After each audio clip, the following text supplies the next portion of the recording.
மகாத்மா காந்தி மனிதநேய விருதுகள் வழங்கும் விழா 1934 ஆண்டு மகாத்மா காந்தி பிப்ரவரி 6 மற்றும் 7 ஆகிய தேதிகளில் கோயம்புத்தூருக்கு வருகை தந்தார். அவரது வருகையின் போது அவர் போத்தனூரில் உள்ள புகழ்பெற்ற கண்டுபிடிப்பாளரும் விஞ்ஞானியுமான திரு ஜி.டி. நாயுடு அவர்களின் வீட்டில் தங்கினார்.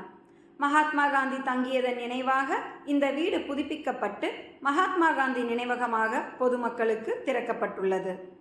மகாத்மா காந்தியின் வருகையின் 91ஆம் ஆண்டு நிறைவை நினைவு கூறும் வகையில் கோயம்புத்தூரை சேர்ந்த சமூக ஆர்வலர்கள் தங்கள் சமூக சேவையின் மூலம் சமூகத்தின் நல்வாழ்வுக்காக தங்களை அர்ப்பணித்துக் கொண்டவர்களை கௌரவிக்கும் வகையில் மார்ச் 14, 2025 அன்று மகாத்மா காந்தி நினைவகத்தில் மனிதநேய விருது வழங்கும் விழா நடைபெற்றது.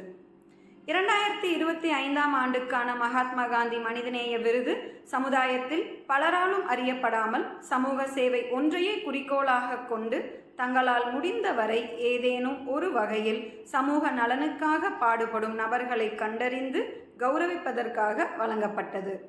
இந்த விழாவின் தலைமை விருந்தினராக கோவை மாவட்ட ஆட்சியர் திரு பவன்குமார் ஜி. கிரியப்பன் அவர் கலந்து கொண்டு விருதுகளை வழங்கினார். காந்திகிராம் கிராமிய பல்கலைக்கழகத்தின் முன்னாள் துணைவேந்தர் காந்தியவாதி திரு என். மார்க்கண்டர் கௌரவ விருந்தினராக கலந்து கொண்டார். கல்வியாளர் டாக்டர் பி.கே. கிருஷ்ணராஜ் வானவராயர் விழாவில் தொடக்க உரையாற்றினார். விழாவில் மகாத்மா காந்தி நினைவகம் அறங்காவலர் திரு ஜி.டி. ராஜ்குமார் வரவேற்புரையாற்றினார்.